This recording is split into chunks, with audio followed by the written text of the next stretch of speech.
ಕಳೆದ ತರಗತಿಯಲ್ಲಿ 8ನೇ ತರಗತಿಯ ಚತುರ್ಭುಜಗಳ ಪರಿಚಯ ಘಟಕದಲ್ಲಿ ಕೆಲವೊಂದಿಷ್ಟು ಅಂಶಗಳನ್ನ ಕಲ್ತಿದ್ದೀರಾ. ಅವು ಯಾವ ಅಂಶಗಳನ್ನ ಕಲ್ತಿದ್ದೀರಾ? ಪುನರಾವಲೋಕನ ಒಂದ್ಸಲ ಮಾಡೋಣ. ಬಹುಭುಜಗಳು ಅಂದ್ರೆ ಏನು? ಆ ಬಹುಭುಜಾಕೃತಿಗಳ ವರ್ಗೀಕರಣವನ್ನ ಯಾವ ರೀತಿ ಮಾಡಿದ್ದಾರೆ ಅಂದ್ರೆ ಅವುಗಳ ಬಾಹುಗಳ ಸಂಖ್ಯೆಗಳಿಗೆ ಆಧಾರವಾಗಿ ಅವುಗಳನ್ನ ಹೆಸರಿಸಲಾಗಿದೆ, ಹೌದಾ?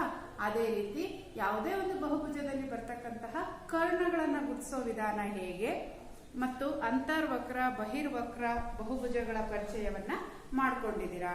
ಅದೇ ರೀತಿಯಲ್ಲಿ ಯಾವುದೇ ಒಂದು ಚತುರ್ಭುಜದ ಒಟ್ಟು ಕೋನಗಳ ಮೊತ್ತವನ್ನ ಕಂಡುಹಿಡಿಯೋದು ಹೇಗೆ ಅಥವಾ ಒಟ್ಟು ಕೋನಗಳ ಮೊತ್ತ ಎಷ್ಟು ಬರುತ್ತೆ ಅನ್ನೋದನ್ನ ಅಭ್ಯಾಸ ಮಾಡಿದಿರಾ. ಈಗ ಅದೇ ಪಾಠದಲ್ಲಿ ಬರ್ತಕ್ಕಂತಹ ಕೆಲವು ಅಭ್ಯಾಸದ ಲೆಕ್ಕಗಳನ್ನ ಈಗ ನಾವು ಬಿಡಿಸೋಣ. ಅಭ್ಯಾಸ 4.1.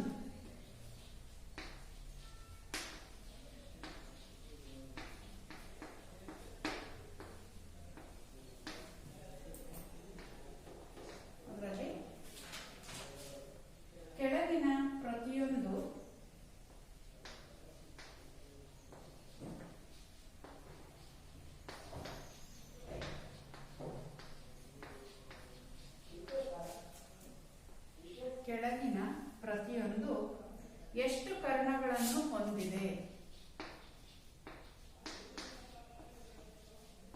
ಎಷ್ಟು ಕರ್ಣಗಳನ್ನು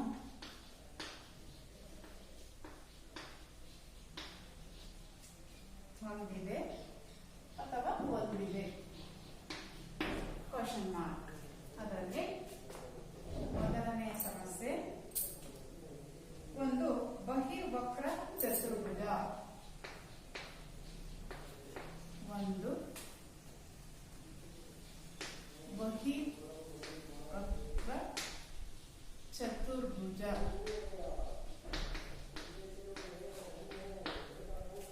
ಇಲ್ಲಿ ಒಂದು ಬಹಿರ್ವಕ್ರ ಚತುರ್ಭುಜದಲ್ಲಿ ಇರ್ತಕ್ಕಂತಹ ಕರ್ಣಗಳ ಸಂಖ್ಯೆ ಎಷ್ಟು ಅಂತ ನಾವು ಗುರುತಿಸಬೇಕು. ಕರ್ಣಗಳು ಅಂದ್ರೆ ಏನು ಅಂತ ತಿಳ್ಕೊಂಡಿದ್ದೀರಾ, ಹೌದಾ? ಕರ್ಣಗಳನ್ನ ಗುರುತಿಸೋ ವಿಧಾನ ಹೇಗೆ ಯೋಚನೆ ಮಾಡಿ. ಯಾವುದೇ ಒಂದು ಬಹುಭುಜಾಕೃತಿಯಲ್ಲಿ ಅನುಕ್ರಮವಲ್ಲದ ಶೃಂಗಗಳನ್ನ ಸೇರಿಸುವ ರೇಖಾಖಂಡಕ್ಕೆ ನಾವೇನಂತ ಕರಿತೀವಿ? ಕರ್ಣಗಳು ಅಂತ ಹೇಳ್ಬಿಟ್ಟು ಕರಿತೀವಿ. ಹಾಗಾದ್ರೆ ಬಹಿರ್ವಕ್ರ ಚತುರ್ಭುಜದಲ್ಲಿ ಎಷ್ಟು ಕರ್ಣಗಳನ್ನ ಹೊಂದಿದೆ ಅಂತ ನಾವು ಗುರುತಿಸಬೇಕು. ಎಷ್ಟು ನೋಡಿ, ಬಹಿರ್ವಕ್ರ ಚತುರ್ಭುಜ ಅಂದ್ರೆ ನಾವು ಈ ರೀತಿ ಒಂದು ಬಹಿರ್ವಕ್ರ ಚತುರ್ಭುಜ ಆಕೃತಿಯನ್ನ ತಗೊಳ್ಳೋಣ. ಎ ಬಿ ಸಿ ಡಿ, ಹೌದಾ? ಹಾಗಾದ್ರೆ ಈ ಆಕೃತಿಯಲ್ಲಿ ಎಷ್ಟು ಕರ್ಣಗಳನ್ನ ಎಳೆಯಬಹುದು? ಹೌದಾ? ಕರ್ಣಗಳನ್ನ ಎಳೆದು ನೋಡೋಣ. ಎ ಇಂದ ಸಿ ಗೆ ಒಂದು ಕರ್ಣ ಎಳಿಬಹುದು, ಬಿ ಇಂದ ಡಿ ಗೆ ಒಂದು ಕರ್ಣವನ್ನ ಎಳೆಯಬಹುದು. ಹಾಗಾದ್ರೆ ಎಷ್ಟು ಕರ್ಣಗಳನ್ನ ಎಳೆಯಬಹುದು? ನಾವಿಲ್ಲಿ 2 ಕರ್ಣಗಳನ್ನ ಎಳೆಯಬಹುದು. ಹಾಗಾದ್ರೆ ಒಂದು ಬಹಿರ್ವಕ್ರ ಚತುರ್ಭುಜವು ಹೊಂದಿರುವ ಕರ್ಣಗಳ ಸಂಖ್ಯೆ ಎಷ್ಟು? 2. Therefore, ಉತ್ತರ ಬಹಿರ್ವಕ್ರ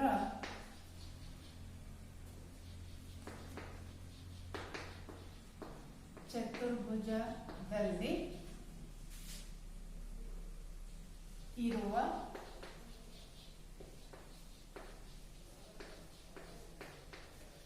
ಕರ್ಣಗಳ ಸಂಖ್ಯೆ ಎಷ್ಟು ಕರ್ಣವನ್ನ ಹೊಂದಿದೆ? 2 ಕರ್ಣಗಳನ್ನ ಹೊಂದಿದೆ. ಅದೇ ರೀತಿ ಎರಡನೇ ಪ್ರಶ್ನೆಯನ್ನ ಗಮನಿಸೋಣ. ಒಂದು ತ್ರಿಭುಜ.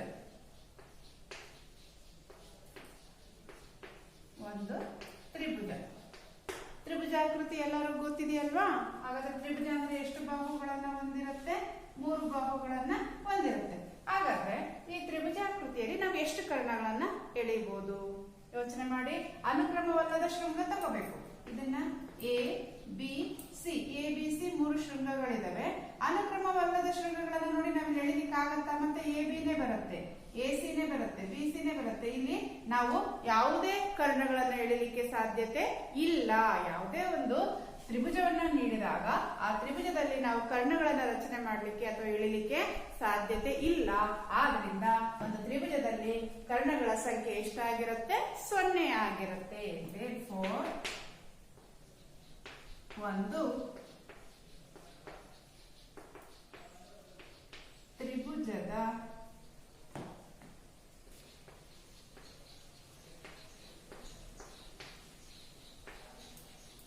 ಕರ್ಣಗಳ ಸಂಖ್ಯೆ ಎಷ್ಟಾಗಿರುತ್ತೆ? 0 ಆಗಿರುತ್ತೆ. ಹೌದಾ? ಹಾಗಾದ್ರೆ ಗೃಹ ಕೆಲಸಕ್ಕೆ ಒಂದು ಸಮಸ್ಯೆಯನ್ನ ನೀಡ್ತೀನಿ. ಹಾಗಾದ್ರೆ ಆ ಕೊಟ್ಟಿರ್ತಕ್ಕಂತಹ ಸಮಸ್ಯೆಯಲ್ಲಿ ಎಷ್ಟು ಕರ್ಣಗಳಿವೆ ಅಂತ ನೀವು ಮನೆಯಲ್ಲಿ ಗುರುತಿಸಬೇಕಾಗತ್ತೆ. ನಿಮಗೆ ಗೃಹ ಕೆಲಸಕ್ಕೆ 3ನೇ ಪ್ರಶ್ನೆ, ಒಂದು ನಿಯಮಿತ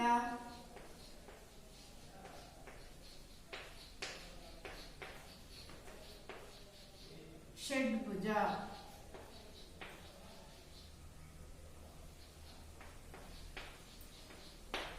ಆದರೆ ಒಂದು ನಿಯಮಿತ ಷಡ್ಭುಜಾಕೃತಿಯು ಎಷ್ಟು ಕರ್ಣಗಳನ್ನ ಹೊಂದಿದೆ ಅಂತ ನೀವು ಗುರುತಿಸಿ ಬರೀಬೇಕಾಗತ್ತೆ.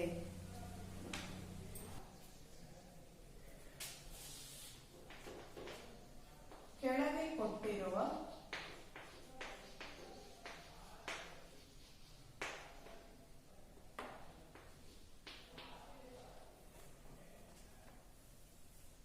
ಕೋಷ್ಟಕವನ್ನು ಪರೀಕ್ಷಿಸಿ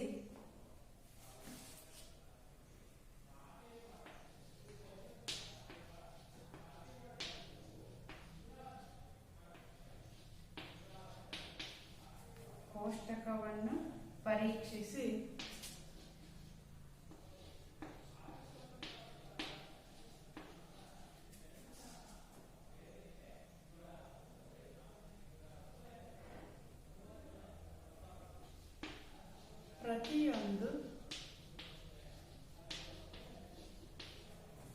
ಚಿತ್ರವನ್ನು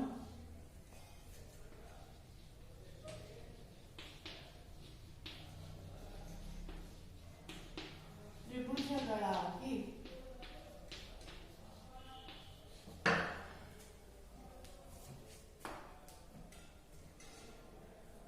ವಿಭಾಗಿಸಿದೆ.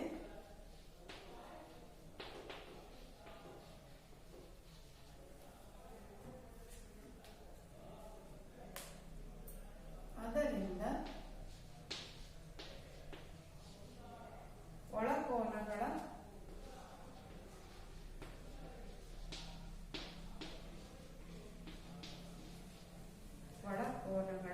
ಮೊತ್ತವನ್ನು ನಿರೂಪಿಸಿ.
ಬಾಹುಗಳ ಸಂಖ್ಯೆಯನ್ನು ನೀಡಿದ್ದಾರೆ.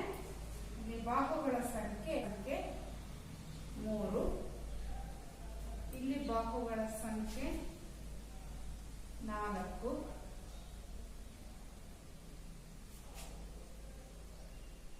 ಇಲ್ಲಿ ಬಾಹುಗಳ ಸಂಖ್ಯೆ 5. ಹೌದಾ? ಕೋನಗಳ ಮೊತ್ತ ಇಲ್ಲಿ ಒಂದು ತ್ರಿಭುಜ ಇರೋದ್ರಿಂದ 1 × 180. ರೈಟ್. ಇಲ್ಲಿ ಎಷ್ಟು ತ್ರಿಭುಜಾಕೃತಿ ಕಾಣಿಸ್ತಾ ಇದೆ ನಿಮಗೆ? ಇಲ್ಲಿ ಈ ಆಕೃತಿಯಲ್ಲಿ ನೋಡಿ 2 ತ್ರಿಭುಜ ಕಾಣಿಸ್ತಾ ಇದೆ. ಹೌದಾ? ಎಷ್ಟು ತ್ರಿಭುಜ ಕಾಣಿಸ್ತಾ ಇದೆ? 2 ತ್ರಿಭುಜ ಕಾಣಿಸ್ತಾ ಇದೆ. ಹಾಗಾದ್ರೆ ನಾವಿಲ್ಲಿ 2 × 180 ಅಂತ ಬರ್ಕೋಬಹುದು. 2 ತ್ರಿಭುಜ ಇರೋದ್ರಿಂದ ಅವುಗಳ ಒಳಕೋನಗಳನ್ನು ನಾವು ಕಂಡುಹಿಡಿಯಬೇಕು. ಅದೇ ರೀತಿ ಈ ಒಂದು ಆಕೃತಿಯನ್ನ ಗಮನಿಸಿ. ಇಲ್ಲಿ ಎಷ್ಟು ತ್ರಿಭುಜ? ಇದು ಒಂದು ತ್ರಿಭುಜ, ಇದು ಒಂದು ತ್ರಿಭುಜ, ಇಲ್ಲೊಂದು ತ್ರಿಭುಜ ಬಂದಿದೆ. ಹಾಗಾದ್ರೆ ಎಷ್ಟು ತ್ರಿಭುಜವನ್ನ ಹೊಂದಿದೆ? ಇಲ್ಲಿ 3 ತ್ರಿಭುಜವನ್ನ ಹೊಂದಿದೆ. ಹಾಗಾದ್ರೆ ಇದನ್ನು ನಾವು 3 × 180 ಡಿಗ್ರಿ ಅಂತ ಬರೀಬಹುದು. ಹೌದಾ? ಹಾಗಾದ್ರೆ 3 ಬಾಹುವನ್ನು ಹೊಂದಿರುವ ಒಂದೇ ಒಂದು ತ್ರಿಭುಜವನ್ನು ಹೊಂದಿದ್ರೆ ತ್ರಿಭುಜದ 3 ಒಳಕೋನಗಳ ಮೊತ್ತ ಎಷ್ಟು ಬರುತ್ತೆ ನಮಗೆ? ಎಷ್ಟು ಡಿಗ್ರಿ? 180 ಡಿಗ್ರಿ ಆಗುತ್ತೆ. ಹಾಗಾದ್ರೆ ಇದರ ಬೆಲೆ ಎಷ್ಟಾಗಿರುತ್ತೆ? 180 ಡಿಗ್ರಿನೇ ಆಗಿರುತ್ತೆ. ಹಾಗಾದ್ರೆ ಇಲ್ಲಿ ಬಾಹುಗಳ ಸಂಖ್ಯೆ ಎಷ್ಟಿದೆ? ಬಾಹುಗಳ ಸಂಖ್ಯೆ ಎಷ್ಟಿದೆ? 4 ಇದೆ. ಇಲ್ಲಿ ಬಾಹುಗಳ ಸಂಖ್ಯೆ ಎಷ್ಟಿದೆ? 3 ಇದೆ. ಆದ್ರೆ ಇಲ್ಲಿ ಬಾಹುಗಳ ಸಂಖ್ಯೆ ಎಷ್ಟಿದೆ? 5 ಇದೆ. ಇಲ್ಲಿ ಗಮನಿಸಿ, ಇಲ್ಲಿ ಬರ್ಕೋಬಹುದಲ್ವಾ? 2ಅನ್ನ ನಾವು 4 - 2 × 180 ಅಂತ ಬರ್ಕೋಬಹುದು. ಅದೇ ರೀತಿ ಇದರಿಂದ ನಾವು ಇದನ್ನ ಈ ರೀತಿ ಬರ್ಕೋಬಹುದಲ್ಲ? 5 - 2 × 180 ಬರ್ಕೋಬಹುದು. ಹೌದಾ? ನೋಡ್ರಿ, 5ರಲ್ಲಿ 2ಅನ್ನ ಕಳೆದ್ರೆ 3 ಬರುತ್ತೆ. 3 × 180 3 ತ್ರಿಭುಜ. ಅದೇ ರೀತಿ ಇಲ್ಲಿ ಈ ಬಾಹುಗಳ ಸಂಖ್ಯೆ 4 ಇರೋದ್ರಿಂದ ನಾವು ಇದನ್ನ 4 - 2 ಕಳೆವಿ. 4ರಲ್ಲಿ 2ಅನ್ನ ಕಳೆದ್ರೆ 2 ತ್ರಿಭುಜನೇ ಬರುತ್ತೆ. ಈ ರೀತಿಯಾಗಿ ನಾವೇನ್ ಮಾಡ್ಬೋದು? ಬರ್ಕೋಬಹುದು. ಅಂದ್ರೆ ಯಾವುದೇ ಒಂದು ತ್ರಿಭುಜಾಕೃತಿಗಳ ಅವುಗಳ ಒಳಕೋನಗಳನ್ನು ನಾವು ಕಂಡುಹಿಡಿಬೇಕು ಅಂತಂದ್ರೆ ಅಲ್ಲಿ ಕೊಟ್ಟಿರ್ತಕ್ಕಂತಹ ಬಾಹುಗಳ ಸಂಖ್ಯೆ ಏನಿದೆಯಲ್ಲ, ಗಮನಿಸಿ, ಅಲ್ಲಿ ಕೊಟ್ಟಿರ್ತಕ್ಕಂತಹ ಬಾಹುಗಳ ಸಂಖ್ಯೆಯನ್ನ ನಾವು ಎಷ್ಟರಿಂದ ಕಳ್ಕೋಬೇಕಾಗತ್ತೆ? 2ರಿಂದ. ಅದೇ ರೀತಿ ಇದನ್ನು ಅದೇ ರೀತಿ ಬರಿಬಹುದು. ಹೇಗೆ ಬರಿಬಹುದು? ಬಾಹುಗಳ ಸಂಖ್ಯೆ ಎಷ್ಟು? 3. 3ರಲ್ಲಿ ಎಷ್ಟನ್ನ ಕಳಿಬೇಕು? 2ಅನ್ನ ಕಳಿಬೇಕು. × 180. ನೋಡಿ, 3ರಲ್ಲಿ 2ಅನ್ನ ಕಳೆದ್ರೆ 1, 4ರಲ್ಲಿ 2ಅನ್ನ ಕಳೆದ್ರೆ 2, 5ರಲ್ಲಿ 2ಅನ್ನ ಕಳೆದ್ರೆ 3. ಇಲ್ಲಿ ಬಾಹುಗಳ ಸಂಖ್ಯೆಯಲ್ಲಿ ನಾವೇನ್ ಮಾಡ್ತಾ ಇದೀವಿ? 2ಅನ್ನ ಕಳೆದ್ರೆ ಅಲ್ಲಿ ಇರ್ತಕ್ಕಂತಹ ಆಕೃತಿಗಳ ಎಲ್ಲ ಒಳಕೋನಗಳ ಮೊತ್ತ ನಮಗೆ ದೊರೆಯುತ್ತೆ. ಇದನ್ನೇ ಪ್ರಶ್ನೆ ಕೆಳಗೆ ಕೊಟ್ಟಿರುವ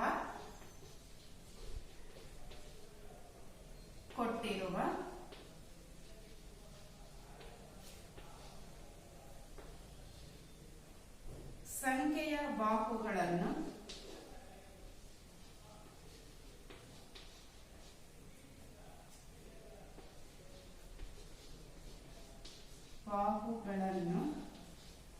ಹೊಂದಿರುವ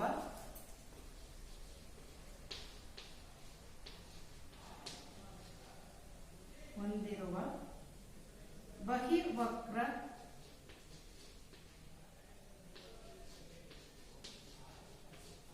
ಬಹುಭುಜಗಳ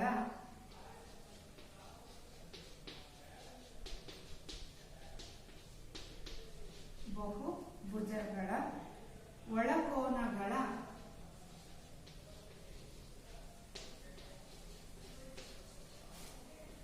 ಮೊತ್ತದ ಬಗ್ಗೆ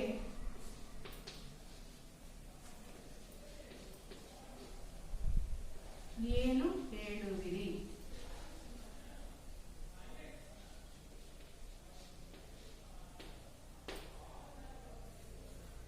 ಹೌದಾ? ಹಾಗಾದ್ರೆ ಈ ಒಂದು ಕೋಷ್ಟಕದ ಸಹಾಯದಿಂದ ನಮಗೆ ಏನ್ ಗೊತ್ತಾಯ್ತಪ್ಪ ಅಂದ್ರೆ, ಯಾವುದೇ ತ್ರಿಭುಜಾಕೃತಿಗಳನ್ನ ಕೊಟ್ಟಿರ್ಲಿ, ಎಷ್ಟೇ ತ್ರಿಭುಜಗಳಿರ್ಲಿ, ಅವುಗಳ ಒಳಕೋನಗಳನ್ನ ನಾವು ಕಂಡುಹಿಡಬೇಕು ಅಂದ್ರೆ ಅಲ್ಲಿ ಹೊಂದಿರ್ತಕ್ಕಂತಹ ಬಾಹುಗಳ ಸಂಖ್ಯೆಯನ್ನ ನಾವು 2ರಿಂದ ಕಳೆದು 180ರಿಂದ ಗುಣಲಬ್ಧ ಮಾಡಿದ್ರೆ ಆ ಒಂದು ಆಕೃತಿಯು ಹೊಂದಿರ್ತಕ್ಕಂತಹ ಎಲ್ಲ ಒಳಕೋನಗಳ ಮೊತ್ತ ಎಷ್ಟು ಅಂತ ನಮಗೆ ಗೊತ್ತಾಗತ್ತೆ. ಹಾಗಾದ್ರೆ ಮೊದಲನೇ ಪ್ರಶ್ನೆ ಕೊಟ್ಟಿದ್ದಾರೆ. ಇದರಲ್ಲಿ ಬಾಹುಗಳ ಸಂಖ್ಯೆಯನ್ನ ಕೊಟ್ಟಿದ್ದಾರೆ. ಎಷ್ಟು ಕೊಟ್ಟಿದ್ದಾರೆ? ಬಾಹುಗಳ ಸಂಖ್ಯೆ 7 ಕೊಟ್ಟಿದ್ದಾರೆ. ಬಾಹುಗಳ ಸಂಖ್ಯೆ ಎಷ್ಟನ್ನು ನೀಡಲಾಗಿದೆ? 7ಅನ್ನು ನೀಡಲಾಗಿದೆ. ಹಾಗಾದ್ರೆ 7 ಬಾಹುವನ್ನು ಹೊಂದಿರತಕ್ಕಂತಹ ಒಂದು ರೇಖಾಚಿತ್ರ, ಒಂದು ಬಹುಭುಜಾಕೃತಿಯಲ್ಲಿ ಎಷ್ಟು ಒಳಕೋನಗಳು ಇದಾವೆ ಅಂತ ನಾವು ನಾವೇನ್ ಮಾಡ್ಬೇಕು, ಕಂಡುಹಿಡಿಬೇಕು. ನಾವಿಲ್ಲಿ ನಿಯಮ ಕಂಡುಹಿಡ್ಕೊಂಡಿದೀವಲ್ವಾ, ಹಾಗಾದ್ರೆ ಇಲ್ಲಿ ಏನಾಗುತ್ತೆ, 7 ಮೈನಸ್ 2 ಇಂಟು 180. ಹಾಗಾದ್ರೆ ಒಳಕೋನ ಬೇಕು ನಮಗೆ, ಹೌದಾ? ಅವ್ರೇನ್ ಕೇಳಿರೋದು, ಒಳಕೋನಗಳ ಮೊತ್ತ ಕೇಳಿದಾರೆ, ಹೌದಾ? ಹಾಗಾದ್ರೆ ಒಳಕೋನಗಳ ಮೊತ್ತ ಈಕ್ವಲ್ಸ್ 7 ಮೈನಸ್ 2 ಇಂಟು 180 ಡಿಗ್ರಿ. 7ರಲ್ಲಿ 2 ಕಳೀರಿ. 7ರಲ್ಲಿ 2 ಕಳೆದ್ರೆ ಎಷ್ಟು, 5 ಇಂಟು 180 ಡಿಗ್ರಿ. 5ರಿಂದ ಗುಣಿಸಿ. 5 ಸೊನ್ನೆಗೆ 0, 8 5 40ಕ್ಕೆ 0 ದಶಕ 4, 5 ಒಂದೇ 5, 5 4 ಎಷ್ಟು, 900. ಹಾಗಾದ್ರೆ 7 ಬಾಹುಗಳನ್ನು ಹೊಂದಿರತಕ್ಕಂತಹ ಒಂದು ಬಹುಭುಜಾಕೃತಿಯ ಒಟ್ಟು ಒಳಕೋನಗಳ ಮೊತ್ತ ಎಷ್ಟು ಡಿಗ್ರಿ ಆಯ್ತು, 900 ಡಿಗ್ರಿ ಆಯ್ತು. ಎರಡನೇ ಸಮಸ್ಯೆ, ಬಾಹುಗಳ ಸಂಖ್ಯೆ 8 ನೀಡಿದಾಗ ಅದರ ಒಳಕೋನಗಳ ಮೊತ್ತ ಎಷ್ಟು ಅಂತ ನಾವು ಗಮನಿಸೋಣ. ಒಳಕೋನಗಳ ಮೊತ್ತ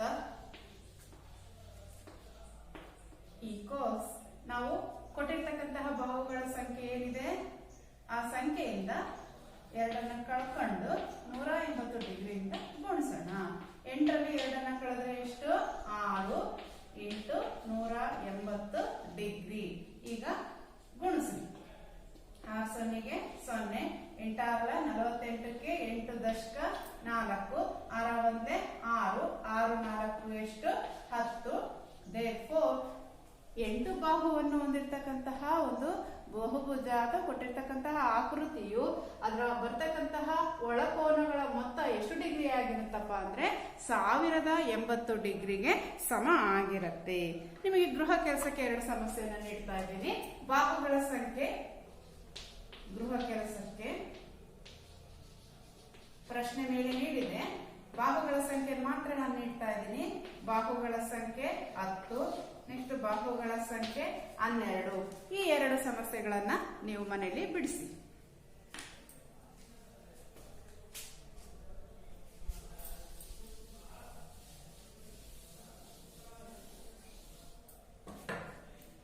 ಮುಂದಿನ ಪ್ರಶ್ನೆ,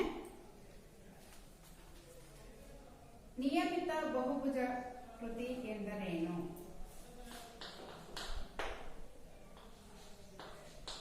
ನಿಯಮಿತ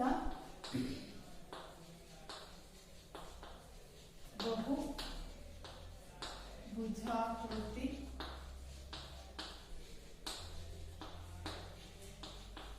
ಎಂದರೇನು? ಈ ಕೆಳಗಿನ ಬಾಹುಗಳನ್ನು ಹೊಂದಿರುವ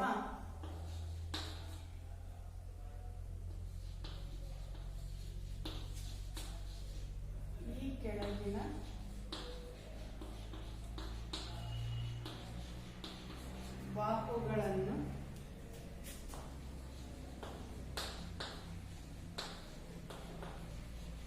ಹೊಂದಿರುವ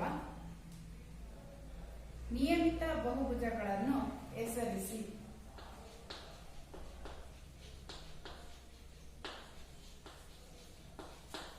ನಿಯಮಿತ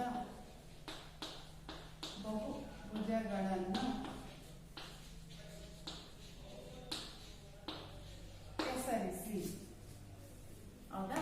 ಇಲ್ಲಿ 2 ಪ್ರಶ್ನೆ ಇದೆ. ಒಂದನೇದು, ನಿಯಮಿತ ಬಹುಭುಜಾಕೃತಿ ಎಂದರೇನು?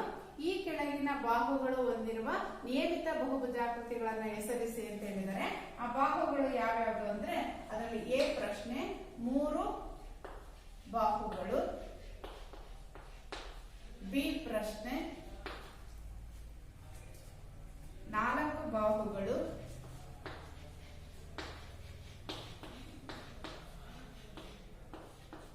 ಸಿ ಪ್ರಶ್ನೆ 6 ಬಾಹುಗಳು.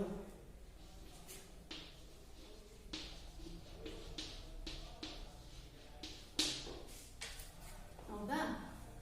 ಈಗ ನಿಯಮಿತ ಬಹುಭುಜಾಕೃತಿಗಳು ಅಂದ್ರೆ ಏನು? ಕಳೆದ ತರಗತಿಯಲ್ಲಿ ಮಾಡಿದ್ವಿ. ನಿಯಮಿತ ಬಹುಭುಜಾಕೃತಿ ಅಂದ್ರೆ ಏನು? ಏನು ನಿಯಮಿತ ಬಹುಭುಜಾಕೃತಿ ಅಂದ್ರೆ ಸಮಬಾಹು ಮತ್ತು ಸಮಕೋನೀಯ ಉಳ್ಳಂತಹ ಆಕೃತಿಗಳಿಗೆ ನಾವೇನಂತ ಕರಿತೀವಪ್ಪ ಅಂದ್ರೆ ನಿಯಮಿತ ಬಹುಭುಜಾಕೃತಿಗಳು ಅಂತ ಹೇಳ್ಬಿಟ್ಟು ಕರಿತೀವಿ. ಹಾಗಾದ್ರೆ ನಿಯಮಿತ ಬಹುಭುಜಾಕೃತಿ ಅಂದ್ರೆ ನಿಯಮಿತ ಬಹುಭುಜಾಕೃತಿ ಅಂದ್ರೆ ಸಮಬಾಹು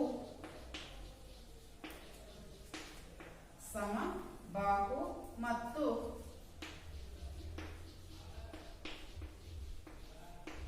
ಸಮಕೋನೀಯ ಆಗಿರುವ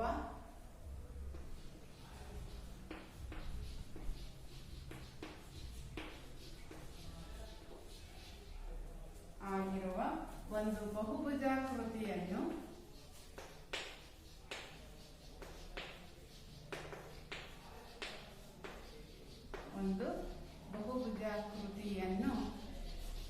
ನಿಯಮಿತ ಬಹುಭುಜಾಕೃತಿ ಎನ್ನುವರು ಅಥವಾ ನಿಯಮಿತ ಬಹುಭುಜ ಎನ್ನುವರು.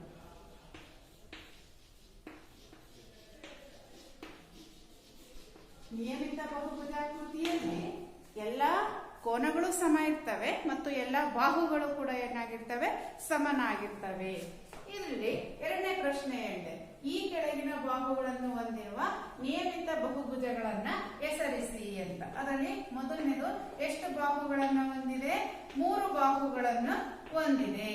ಹಾಗಾದ್ರೆ 3 ಬಾಹುಗಳನ್ನು ಹೊಂದಿರತಕ್ಕಂತಹ ಆಕೃತಿ ಯಾವ ಆಕೃತಿ? ಅಲ್ಲಿ 3 ಬಾಹುಗಳನ್ನು ಹೊಂದಿರಬೇಕು, ಎಲ್ಲಾ ಬಾಹುಗಳು ಸಮ ಇರಬೇಕು ಮತ್ತು ಎಲ್ಲಾ ಕೋನಗಳು ಸಮ ಆಗಿರ್ಬೇಕು. ಹಾಗಾದ್ರೆ 3 ಬಾಹು ಹೊಂದಿದ್ದು ಎಲ್ಲಾ ಕೋನ ಎಲ್ಲಾ ಬಾಹುಗಳು ಸಮ ಆಗಿರುವ ಆಕೃತಿಗೆ ನಾವು ಏನಂತ ಹೆಸರಿಸಬಹುದು? ನಾವು ಸಮಬಾಹು ತ್ರಿಭುಜ ಅಂತ ಹೇಳ್ಬಿಟ್ಟು ಹೆಸರಿಸಬಹುದು. ಹಾಗಾದ್ರೆ ಇದಕ್ಕೆ ಉತ್ತರ 3 ಬಾಹುಗಳನ್ನು ಹೊಂದಿರುವ ಆಕೃತಿ ಯಾವುದು ಅಂದ್ರೆ ಸಮಬಾಹು ತ್ರಿಭುಜ. ನೋಡಿ, ಸಮಬಾಹು ತ್ರಿಭುಜದಲ್ಲಿ 3 ಬಾಹುಗಳು ಸಮ ಇರ್ತವೆ. ಗಮನಿಸಿ ಬೇಕಾದ್ರೆ, ಹೌದಾ? ಎ ಬಿ ಸಿ ಇದೇನಾದ್ರೆ 4 ಸೆಂಟಿಮೀಟರ್ ಇತ್ತು ಅಂದ್ರೆ ಎಸಿನು 4 ಸೆಂಟಿಮೀಟರ್ ಇರುತ್ತೆ, ಎ ಬಿನು ಕೂಡ 4 ಸೆಂಟಿಮೀಟರ್ ಇರುತ್ತೆ. ಹಾಗಾದ್ರೆ ಇಲ್ಲಿರ್ತಕ್ಕಂತ ಎಲ್ಲ ಕೋನಗಳಾಗುತ್ತೆ ನೋಡಿ 60 ಡಿಗ್ರಿ ಆಗಿರುತ್ತೆ. ಹೌದಾ?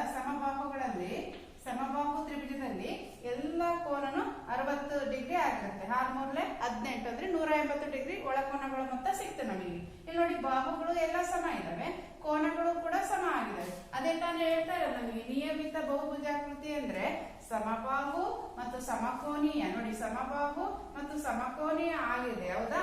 ಆದ್ರಿಂದ ಇಲ್ಲಿ 3 ಬಾಹುಗಳನ್ನು ಹೊಂದಿರತಕ್ಕಂತಹ ಒಂದು ನಿಯಮಿತ ಬಹುಭುಜಾಕೃತಿ ಯಾವುದಪ್ಪ ಅಂದ್ರೆ ಸಮಬಾಹು ತ್ರಿಭುಜ ಆಗಿದೆ. ಎರಡನೇ ಪ್ರಶ್ನೆ, 4 ಬಾಹುಗಳು. 4 ಬಾಹುಗಳು. ಹಾಗಾದ್ರೆ 4 ಬಾಹುಗಳು ಸಮ ಇರಬೇಕು, ಕೋನಗಳು ಸಮ ಆಗಿರಬೇಕು. ಹಾಗಾದ್ರೆ ಆ ಆಕೃತಿ ಯಾವ್ದಾಗಿರುತ್ತೆ? ರೈಟ್, ಆ ಆಕೃತಿ ಯಾವುದು? ವರ್ಗ ಅಥವಾ ಚೌಕ. ಆಕೃತಿ ವರ್ಗ ಅಂತ ಕರಿಬಹುದು, ಚೌಕ. ಗಮನಿಸಿ ಚಿತ್ರದಲ್ಲಿ, ಹೌದಾ? ಇಲ್ಲಿ ಎ ಬಿ ಸಿ ಡಿ ಅಂತ ಗುರ್ಸೋಣ. ಇದು 4 ಸೆಂಟಿಮೀಟರ್ ಇದ್ರೆ ಸಿ ಬಿನೂ ಕೂಡ 4 ಸೆಂಟಿಮೀಟರ್ ಇರುತ್ತೆ. ಅದೇ ರೀತಿ ಡಿ ಸಿನೂ ಕೂಡ 4 ಸೆಂಟಿಮೀಟರ್ ಇರುತ್ತೆ, ಡಿ ಎನು ಕೂಡ 4 ಸೆಂಟಿಮೀಟರ್ ಇರುತ್ತೆ. ಹಾಗಾದ್ರೆ ಒಂದು ವರ್ಗದಲ್ಲಿ ಇರ್ತಕ್ಕಂತಹ ಎಲ್ಲ ಕೋನಗಳ ಅಳತೆ ಎಷ್ಟು ಡಿಗ್ರಿ ಆಗಿರುತ್ತೆ? 90 ಡಿಗ್ರಿಗೆ ಸಮ ಆಗಿರುತ್ತೆ, ಹೌದಾ? ಹಾಗಾದ್ರೆ 4 ಬಾಹುಗಳನ್ನು ಹೊಂದಿರತಕ್ಕಂತಹ ಒಂದು ನಿಯಮಿತ ಬಹುಭುಜಾಕೃತಿ ಯಾವುದಪ್ಪ ಅಂದ್ರೆ ಅದು ವರ್ಗ ಆಕೃತಿ ಆಗಿದೆ. ನಿಮಗೆ ಗೃಹ ಕೆಲಸಕ್ಕೆ ಒಂದು ಲೆಕ್ಕ ಕೊಡ್ತೀನಿ. ಒಂದನೇದು ಪ್ರಶ್ನೆ, ಎಷ್ಟು ಬಾಹುಗಳನ್ನು? 8 ಬಾಹುಗಳನ್ನು. 8 ಬೇಡ, 6 ಬಾಹುಗಳು.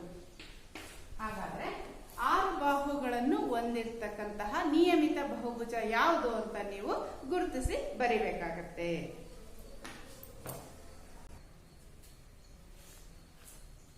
ಸಮಸ್ಯೆ ಗಮನಿಸೋಣ. ಕೆಳಗಿನ ಆಕೃತಿಗಳಲ್ಲಿ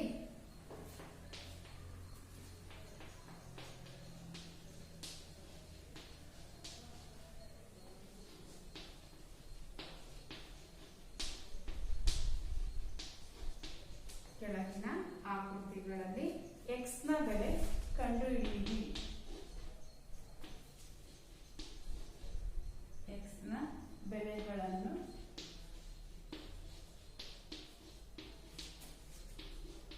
ಕಂಡುಹಿಡಿಯಿರಿ.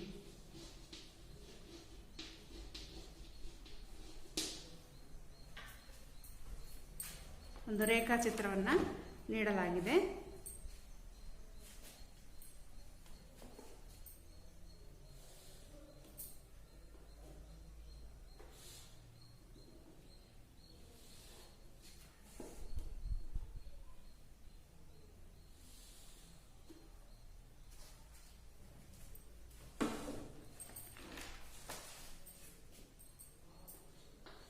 ಇದು 130 ಡಿಗ್ರಿ, ಈ ಕೋನ 120 ಡಿಗ್ರಿ, ಇಲ್ಲಿ ಎಕ್ಸ್ ಇದೆ, ಇಲ್ಲಿ 50 ಡಿಗ್ರಿಯನ್ನ ಒಳಗೊಂಡಿದೆ.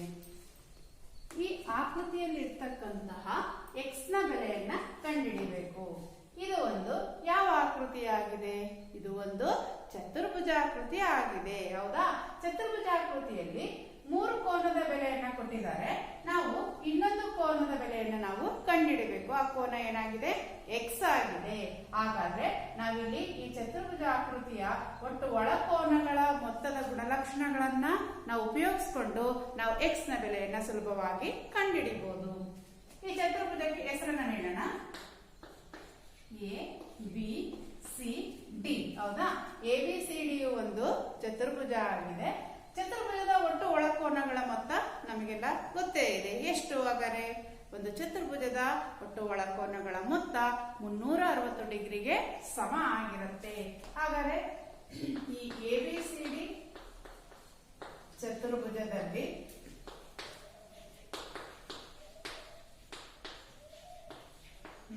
ನಾಲ್ಕು ಕೋನಗಳು ಯಾವ್ಯಾವ ಕೋನ?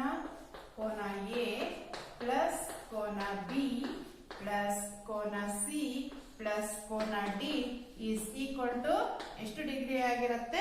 360 ಡಿಗ್ರಿ ಆಗಿರುತ್ತೆ. ಹಾಗಾಗಿ ಇಲ್ಲಿ ಕೊಟ್ಟಿರ್ತಕ್ಕಂತಹ ಕೋನಗಳ ಬೆಲೆಗಳನ್ನ ನಾವಿಲ್ಲಿ ಆದೇಶ ಮಾಡೋಣ. ಕೋನ ಎ ಅಂದ್ರೆ ಬೆಲೆ ಎಷ್ಟು ಡಿಗ್ರಿ ಇದೆ? 130 degree.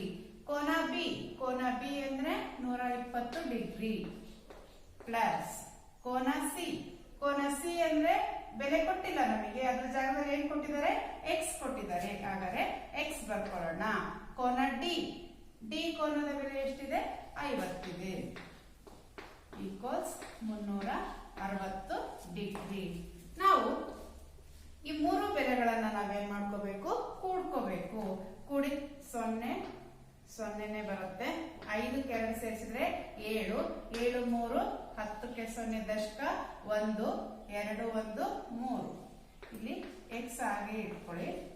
X plus 300 equals 360 degree. ನಮಗೆ ಬೇಕಾಗಿರೋದು ಎಕ್ಸ್ ನ ಬೆಲೆ. Therefore X equals 360 degree minus ಈ ಪ್ಲಸ್ 300 ನಾವು ಸ್ಥಳಾಂತರಿಸಿದ್ರೆ ಎಷ್ಟಾಗತ್ತೆ? ಮೈನಸ್ 300 ಡಿಗ್ರಿ ಆಗತ್ತೆ. ದಟ್ ಈಕ್ವಲ್ಸ್ 360 ಡಿಗ್ರಿನಲ್ಲಿ 300 ಡಿಗ್ರಿಯನ್ನು ನಾವು ಕಳ್ಕೊಂಡ್ರೆ ಎಷ್ಟು ಬರುತ್ತೆ ವ್ಯತ್ಯಾಸ? 60 degree. Therefore the value of X equals ಎಷ್ಟು ಡಿಗ್ರಿ ಆಯ್ತು? 60 ಡಿಗ್ರಿ ಆಯ್ತು. ಈ ರೀತಿಯಾಗಿ ನಾವು ಎಕ್ಸ್ ನ ಬೆಲೆಯನ್ನ ಕಂಡುಹಿಡಿಯಬಹುದು.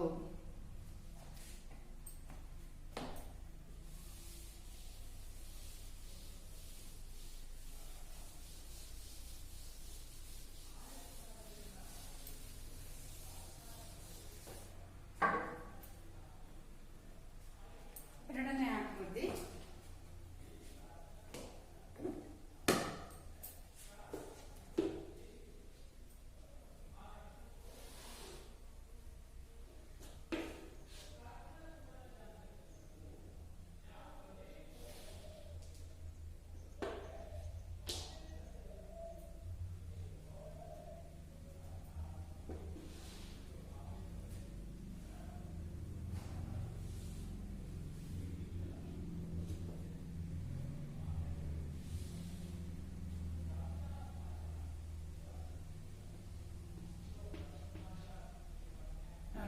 ಡಿಗ್ರಿ, ಇಲ್ಲಿ 70 ಡಿಗ್ರಿ ನೀಡಲಾಗಿದೆ, ಇಲ್ಲಿ ಎಕ್ಸ್ ಅಂತ ಸಂಖ್ಯೆ ನೀಡಲಾಗಿದೆ. ಹಾಗಾದರೆ ಈ ಆಕೃತಿಯಲ್ಲಿ ಇರ್ತಕ್ಕಂತಹ ಎಕ್ಸ್ ನ ಬೆಲೆಯನ್ನು ನಾವು ಕಂಡುಹಿಡಿಯಬೇಕು. ಹೇಗೆ ಕಂಡುಹಿಡಿಯೋದು? ಇಲ್ಲಿ ಹಿಂದಿನ ಲೆಕ್ಕದಲ್ಲಿ ನಮಗೆ 3 ಕೋನಗಳ ಅಳತೆಯನ್ನ ನೀಡಲಾಗಿ ಎಕ್ಸ್ ನ ಬೆಲೆಯನ್ನ ಕೇಳಿದ್ರು, ಹೌದಾ? ಆದ್ರೆ ಇಲ್ಲಿ 2 ಕೋನದ ಅಳತೆಯನ್ನ ಕೊಟ್ಟಿದ್ದಾರೆ, ಹೌದಾ? ಆದ್ರೆ ಇಲ್ಲಿ 3ನೇ ಕೋನದ ಅಳತೆಯನ್ನ ನಾವೇ ಗುರುತಿಸ್ಕೋಬೇಕಾಗತ್ತೆ, ಎಷ್ಟು ಡಿಗ್ರಿ ಇದೆ ಅಂತ, ಹೌದಾ? ಈಗ ಎ ಬಿ ಸಿ ಡಿ ಅಂತ ಹೆಸರಿಸೋಣ. ಕೋನ ಎದ ಅಳತೆ ನಮಗೆ ಗೊತ್ತಿಲ್ಲ. ಹಾಗಾದ್ರೆ ಕೋನ ಎದ ಅಳತೆ ಎಷ್ಟು ಬರುತ್ತೆ ಯೋಚನೆ ಮಾಡಿ. ಕೋನ ಎದ ಅಳತೆ ಇಲ್ಲೂ ಕೂಡ ಇದು ನೋಡಿ, ಇಲ್ಲಿ ಒಂದು ಚಿಹ್ನೆಯನ್ನ ಗಮನಿಸಿ. ಇದು ಎಷ್ಟು ಡಿಗ್ರಿ ಇದೆ? 90 ಡಿಗ್ರಿ ಇದೆ. ಇದು ಒಂದು ಎಂತ ರೇಖೆ? ಎ ಬಿ ಒಂದು ಸರಳ ರೇಖೆ, ಹೌದಾ? ಒಂದು ಸರಳ ರೇಖೆಯ ಮೇಲೆ ಒಂದು ಕಿರಣವು ನಿಂತಾಗ ಅಲ್ಲಿ ಉಂಟಾಗ್ತಕ್ಕಂತಹ ಪಾರ್ಶ್ವ ಕೋನಗಳ ಮೊತ್ತ ಎಷ್ಟು ಡಿಗ್ರಿ ಆಗಿರುತ್ತಪ್ಪ ಅಂದ್ರೆ 180 ಡಿಗ್ರಿಗೆ ಸಮ ಆಗಿರುತ್ತೆ. ಇದು ಹೇಳಿಕೆ 1. ನೀವು ರೇಖಾಗಣಿತದಲ್ಲಿ ನೀವು ಇದನ್ನೆಲ್ಲ ಅಭ್ಯಾಸ ಮಾಡಿರ್ತೀರಾ. ಯಾವುದೇ ಒಂದು ಸರಳ ರೇಖೆಯ ಮೇಲೆ ಕಿರಣ ನಿಂತಾಗ ಅಲ್ಲಿ ಉಂಟಾಗ್ತಕ್ಕಂತಹ ಪಾರ್ಶ್ವಕೋನ, ಹಾಗಾದ್ರೆ ಇದು 90 ಡಿಗ್ರಿ ಇತ್ತು ಅಂದ್ರೆ ಹಾಗಾದ್ರೆ ನಮಗೆ ಡಿ ಎ ಬಿ ಕೋನನು ಕೂಡ ಎಷ್ಟು ಡಿಗ್ರಿಗೆ ಸಮ ಆಗಿರುತ್ತೆ? 90 ಡಿಗ್ರಿಗೆ ಸಮ. ನೋಡಿ, ಇದು 90, ಇದು 90. ನೋಡಿ, ಸರಳ ಕೋನ ಗೊತ್ತು ತಾನೆ? ಹಾಗಾದ್ರೆ ನಮಗೆ ಎ ಕೋನ ಅಂದ್ರೆ ಡಿ ಎ ಬಿ ಕೋನದ ಅಳತೆ ಎಷ್ಟಾಗಿರುತ್ತೆ? 90 ಡಿಗ್ರಿ ಆಗಿರುತ್ತೆ.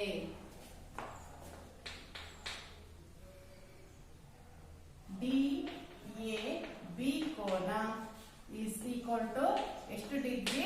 90 ಡಿಗ್ರಿ. ಹೇಗ್ ಬಂತು 90 ಡಿಗ್ರಿ ಅಂದ್ರೆ ಇಲ್ಲಿ ನೋಡಿ, ಹೇಳಿಕೆ 1ರ ಪ್ರಕಾರ ಒಂದು ಸರಳ ರೇಖೆಯ ಮೇಲೆ ಕಿರಣ ನಿಂತಾಗ ಉಂಟಾಗ್ತಕ್ಕಂತಹ ಪಾರ್ಶ್ವ ಕೋನಗಳ ಮೊತ್ತ 180 ಡಿಗ್ರಿಗೆ ಸಮ ಆಗಿರೋದ್ರಿಂದ ನಮಗೆ ಡಿ ಎ ಬಿ ಕೋನದ ಅಳತೆಯು 90 ಡಿಗ್ರಿ ಆಯ್ತು, ಹೌದಾ? ಈಗ ಆ 4 ಕೋನಗಳ ಅಳತೆಯನ್ನ ತಗೊಳ್ಳೋಣ. ಡಿ ಎ ಬಿ ಕೋನ ನೋಡಿ, ಡಿ ಎ ಬಿ ಕೋನ, ಬಿ ಕೋನ ಬೇಕು ಅಂದ್ರೆ ಅದನ್ನ ಎ ಬಿ ಸಿ ಕೋನ ಅಂತ ಗುರುತಿಸೋಣ.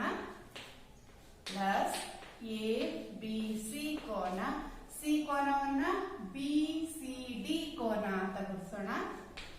ಬಿ ಸಿ ಡಿ ಕೋನ ಪ್ಲಸ್ ಡಿ ಕೋನವನ್ನ ಸಿ ಡಿ ಎ ಕೋನ. ಈ 4 ಕೋನಗಳ ಮೊತ್ತ ಎಷ್ಟು ಡಿಗ್ರಿ ಆಗಿರುತ್ತೆ? 360 ಡಿಗ್ರಿ ಆಗಿರುತ್ತೆ. ಈ ಕೋನದ ಬೆಲೆಗಳನ್ನ ಆದೇಶ ಮಾಡೋಣ.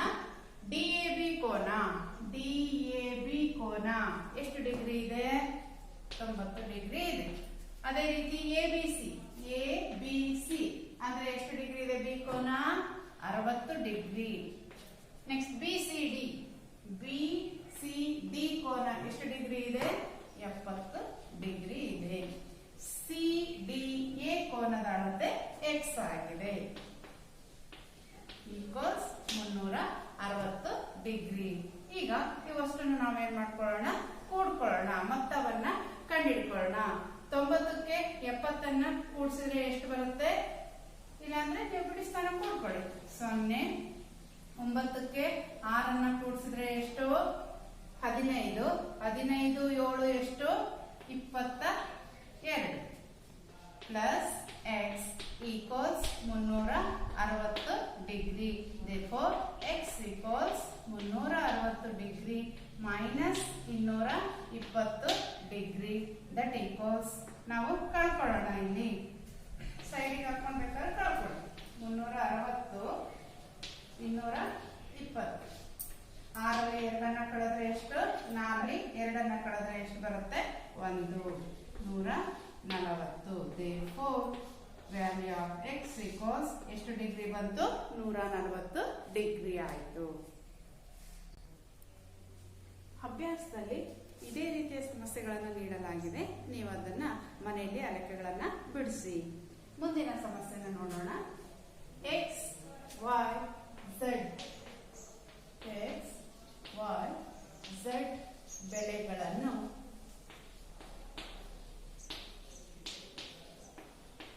ಕಂಡು ಹಿಡಿಯಿರಿ.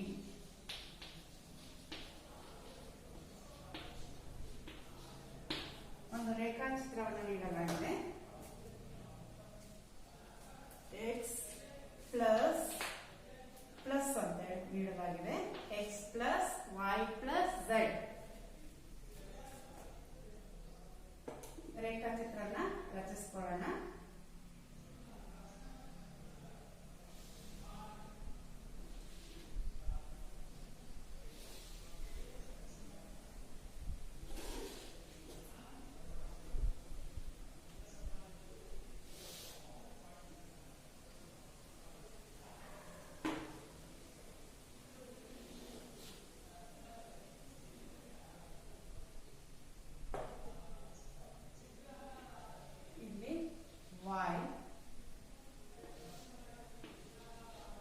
y ಕೋನ, ಇಲ್ಲಿ z ಕೋನ ಇಲ್ಲಿ 30 ಡಿಗ್ರಿ ಇದೆ. ಅದೇ ರೀತಿ ಇಲ್ಲಿ 90 ಡಿಗ್ರಿ, ಇಲ್ಲಿ x ಕೋನವನ್ನ ನೀಡಲಾಗಿದೆ. ಇಲ್ಲಿ ನಾವು x, y ಮತ್ತು z ಗಳ ಮೊತ್ತವನ್ನು ನಾವೇನ್ ಮಾಡಬೇಕು, ಕಂಡುಹಿಡಿಯಬೇಕಾಗತ್ತೆ. ಈ ಚಿತ್ರದಲ್ಲಿ ಇರ್ತಕ್ಕಂತಹ x, y ಮತ್ತು z ಬೆಲೆಗಳನ್ನ ಮೊದಲು ನಾವೇನ್ ಮಾಡ್ಕೋಬೇಕು, ಕಂಡುಹಿಡ್ಕೋಬೇಕು. ನಂತರ ಅವುಗಳ ಮೊತ್ತವನ್ನು ನಾವು ಕಂಡುಹಿಡಿಯಬೇಕಾಗತ್ತೆ.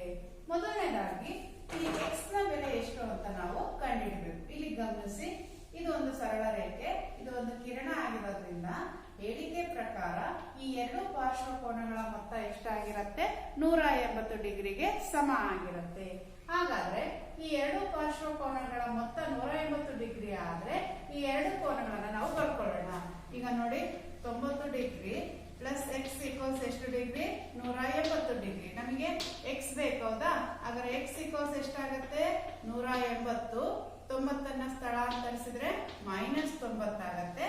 ದೇರ್ಫೋರ್ 180ರಲ್ಲಿ 90 ಕಳ್ಕೊಂಡ್ರೆ ಎಷ್ಟು ಡಿಗ್ರಿ ಬಂತು, 90 ಡಿಗ್ರಿ ಬಂತು.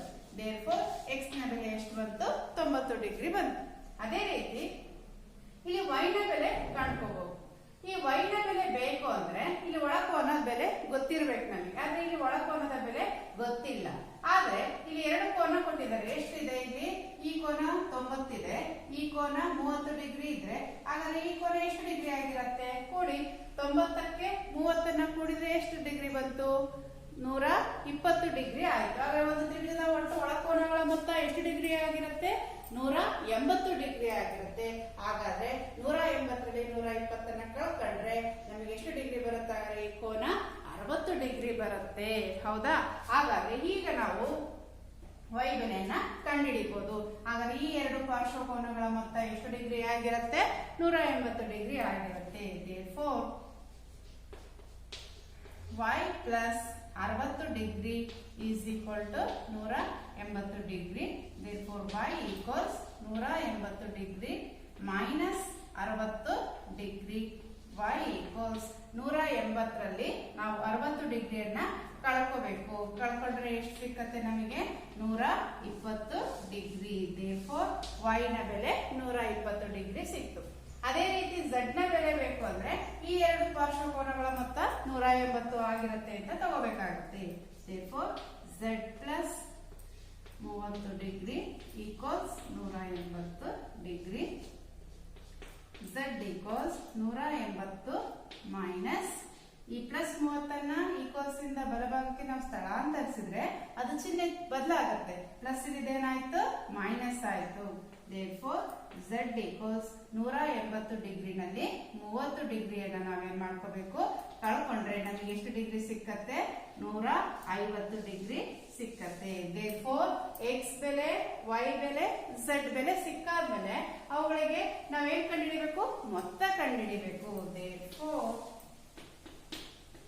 x plus y plus z equals x ಅಂದ್ರೆ ಬೆಲೆ ಎಷ್ಟು ಹಾಕೋಣ? 90 ಡಿಗ್ರಿ ಪ್ಲಸ್ y ಅಂದ್ರೆ ಬೆಲೆ ಎಷ್ಟು ಹಾಕೋಣ?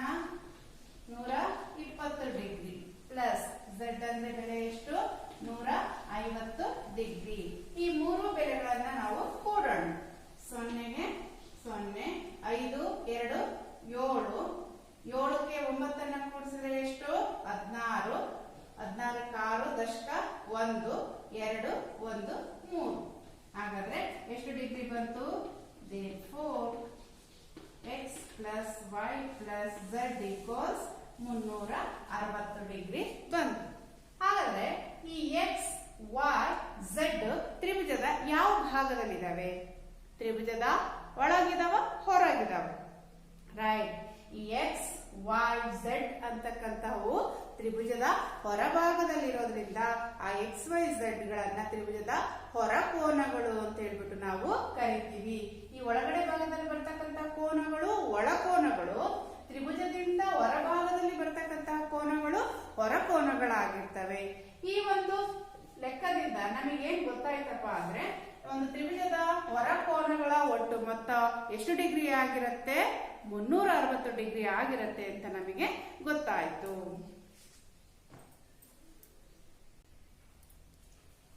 ಗೃಹ ಕೆಲಸಕ್ಕೆ ಇದೇ ರೀತಿಯ ಸಮಸ್ಯೆಯನ್ನು ನೀಡ್ತೀನಿ. ನೀವು ಮನೆಯಲ್ಲಿ ಆ ಎಕ್ಸ್ ವೈ ಝೆಡ್ ಮತ್ತು ಡಬ್ಲ್ಯೂ ಆ ಬೆಲೆಗಳನ್ನ ಕಂಡುಹಿಡ್ಕೊಂಡು ಬನ್ನಿ.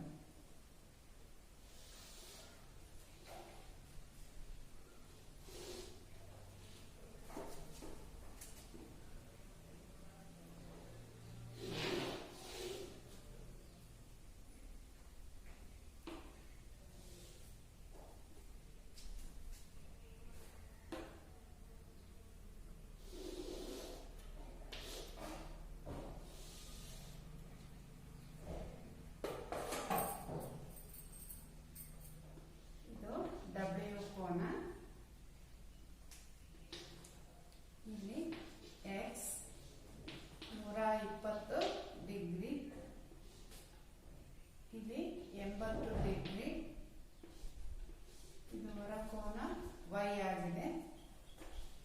ಇಲ್ಲಿ 60 ಡಿಗ್ರಿಯನ್ನು ಹೊಂದಿದೆ ಹೊರ ಕೋನ z. ಈ ಚಿತ್ರದಲ್ಲಿ ಕಾಣಿಸ್ತಕ್ಕಂತಹ x plus y plus z plus ಇನ್ನೊಂದು ಎಕ್ಸ್ಟ್ರಾ ಇದೆ, ಇಲ್ಲಿ ಯಾವುದು? W.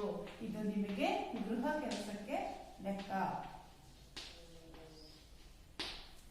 ಇಲ್ಲಿ 4 ಹೊರಕೋನಗಳಿವೆ. ಆ 4 ಹೊರಕೋನಗಳ ಮೊತ್ತ ಎಷ್ಟಾಗತ್ತೆ ಅಂತ ನೀವು ಗುರುತಿಸಿ ಬರಿಬೇಕಾಗತ್ತೆ. ಒಂದು ಪಂಚಭುಜಾಕೃತಿಯ ರಚನೆ ಮಾಡ್ಕೊಳ್ಳೋಣ.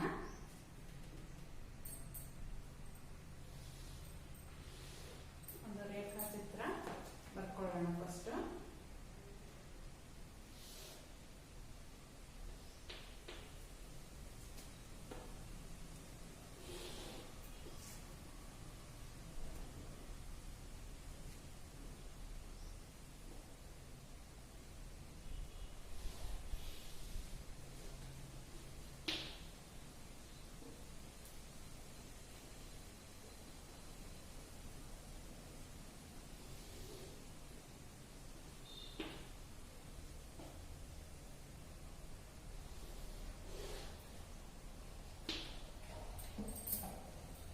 ಕೋನಗಳನ್ನು ಗುಣಿಸೋಣ.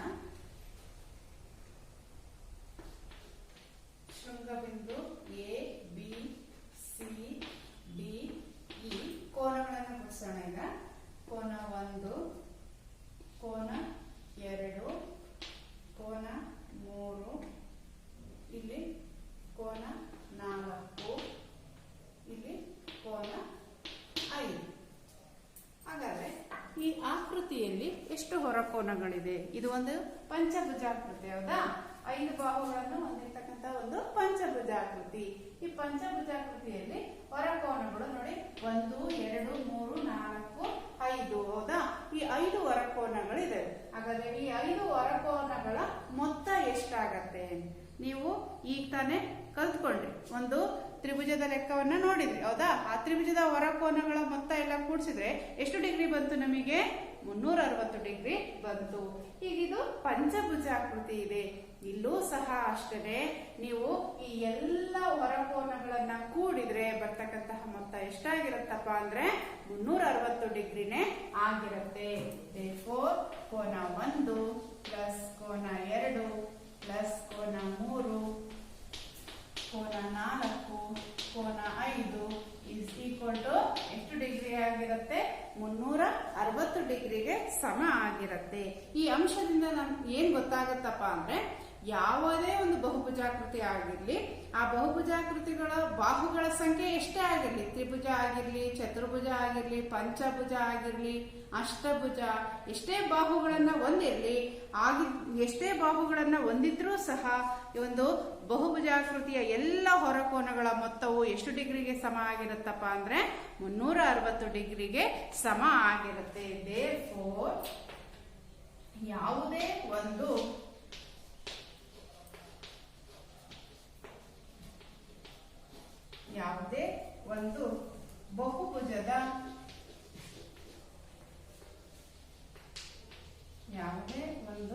ಬಹುಭುಜದ ಎಲ್ಲ ಹೊರಕೋನಗಳ ಮೊತ್ತ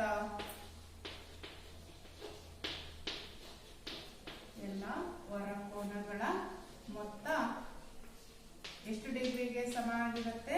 30 ಡಿಗ್ರಿಗೆ ಸಮ ಆಗಿರುತ್ತೆ.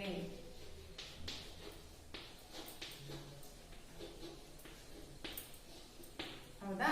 ಹಾಗಾದ್ರೆ ನಾವು ಯಾವುದೇ ಒಂದು ರೇಖಾಚಿತ್ರವನ್ನ ತೆಗೆದುಕೊಂಡ್ರು ಅದರಲ್ಲಿರ್ತಕ್ಕಂತಹ ಎಲ್ಲ ಹೊರಕೋನಗಳನ್ನ ನಾವು ಕೂಡಿದ್ರೆ ಬರ್ತಕ್ಕಂತಹ ಮೊತ್ತ ಯಾವಾಗಲೂ ಎಷ್ಟು ಡಿಗ್ರಿ ಆಗಿರುತ್ತೆ ಅಂದ್ರೆ 360 ಡಿಗ್ರಿನೇ ಆಗಿರುತ್ತೆ.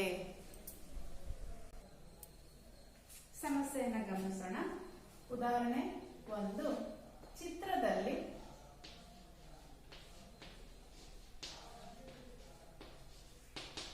x ನ ಬೆಲೆ ಅಥವಾ ಅಳತೆ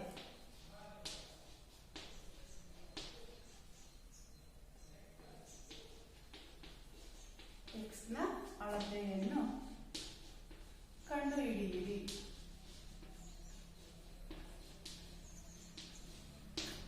ಒಂದು ರೇಖಾಚಿತ್ರವನ್ನ ನೀಡಲಾಗಿದೆ.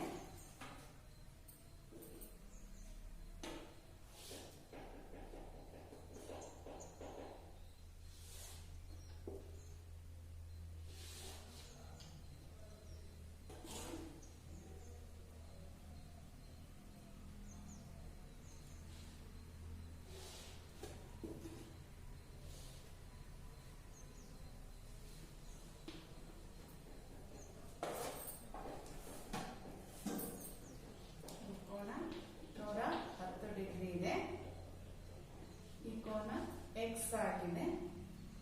ಇದು 90 ಡಿಗ್ರಿ. ಈ ಹೊರಕೋನ 50 ಡಿಗ್ರಿ ಆಗಿದೆ. ಹೌದಾ? ಈ ಚಿತ್ರದಲ್ಲಿ ಕೊಟ್ಟಿರ್ತಕ್ಕಂಥ ಕೋನಗಳೆಲ್ಲ ಹೊರಕೋನಗಳೇ ಆಗಿವೆ. ಹೌದಾ? ಹಾಗಾದ್ರೆ ಇಲ್ಲಿ x ನ ಬೆಲೆಯನ್ನು ನಾವು ಕಂಡುಹಿಡಿಯಬೇಕು. ಇಲ್ಲಿ ನಾವು x ಎಷ್ಟಿದೆ ಅಂತ ನಾವು ಕಂಡುಹಿಡಿಯಬೇಕು. x ಹೊರಕೋನದ ಬೆಲೆನ ಯಾವ ರೀತಿ ಕಂಡುಹಿಡಿಯೋದು? ನಮಗೆ ಗೊತ್ತಿದೆ, ಯಾವುದೇ ಒಂದು ಬಹುಭುಜಾಕೃತಿ ಕೊಟ್ಟಿರ್ಲಿ, ಆ ಬಹುಭುಜದ ಎಲ್ಲ ಹೊರಕೋನಗಳ ಮೊತ್ತ ಎಷ್ಟಾಗಿರುತ್ತೆ? 360 ಡಿಗ್ರಿ ಆಗಿರುತ್ತೆ ಅನ್ನೋ ಒಂದು ಗುಣಲಕ್ಷಣವನ್ನ ಬಳಸಿದ್ರೆ ನಾವು x ನ ಬೆಲೆಯನ್ನು ಸುಲಭವಾಗಿ ಕಂಡುಹಿಡಿಬಹುದು. ಹಾಗಾದ್ರೆ ಆ ಎಲ್ಲ ಹೊರಕೋನಗಳನ್ನ ಬರ್ಕೊಳ್ಳೋಣ. ಹೊರಕೋನ ಯಾವ್ಯಾವುದು? 110 degree plus x plus 90 degree plus 50 degree is equal to ಎಷ್ಟು ಡಿಗ್ರಿಗೆ ಸಮ? 360 ಡಿಗ್ರಿಗೆ ಸಮ ಆಗಿರುತ್ತೆ. ಈಗ ಇಲ್ಲಿರ್ತಕ್ಕಂತಹ ಎಲ್ಲ ಸಂಖ್ಯೆಗಳನ್ನ ಕೂಡ್ಕೊಳ್ಳೋಣ. 0, 5ಕ್ಕೆ 9 ಕೂಡಿಸಿದ್ರೆ ಎಷ್ಟು? 14. 14 1, 15ಕ್ಕೆ 5 ದಶಕ 1, 1 1 2, 250 ಪ್ಲಸ್ x ಹಾಗೆ ಬರ್ಕೊಳ್ಳಿ. Therefore, x equals 360 degree. 250 ನಾವು ಬಲಭಾಗಕ್ಕೆ ಸ್ಥಳಾಂತರಿಸಿದ್ರೆ ಅದೆಷ್ಟಾಗತ್ತೆ? Minus 250 degree. Therefore, 360 ಡಿಗ್ರಿನಲ್ಲಿ 250 ಡಿಗ್ರಿಯನ್ನ ನಾವು ಕಳ್ಕೋಬೇಕು. 0 0 ಹೋದ್ರೆ 0. 6ರಲ್ಲಿ 5 ಕಳೆದ್ರೆ ಎಷ್ಟು? 1. 3ರಲ್ಲಿ 2 ಕಳೆದ್ರೆ ಎಷ್ಟು? 1. Therefore, x ನ ಬೆಲೆ ಎಷ್ಟು ಡಿಗ್ರಿ ಆಯಿತು? 110 ಡಿಗ್ರಿಗೆ ಸಮ ಆಯಿತು. ಈ ರೀತಿಯಾಗಿ ಯಾವುದೇ ಒಂದು ಆಕೃತಿಯ ಹೊರಕೋನಗಳಲ್ಲಿ ಯಾವುದಾದ್ರೂ ಒಂದು ಹೊರಕೋನದ ಬೆಲೆ ಕೊಟ್ಟಿಲ್ಲ ಅಂದ್ರೆ ನಾವು ಈ ಗುಣಲಕ್ಷಣವನ್ನ ಬಳಸಿಕೊಂಡು ಸುಲಭವಾಗಿ ಅವುಗಳ ಬೆಲೆಗಳನ್ನ ಕಂಡುಹಿಡಿಬಹುದು. ಅರ್ಥ ಆಯ್ತು ಅಂತ ಅನ್ಕೊಳ್ತೀನಿ.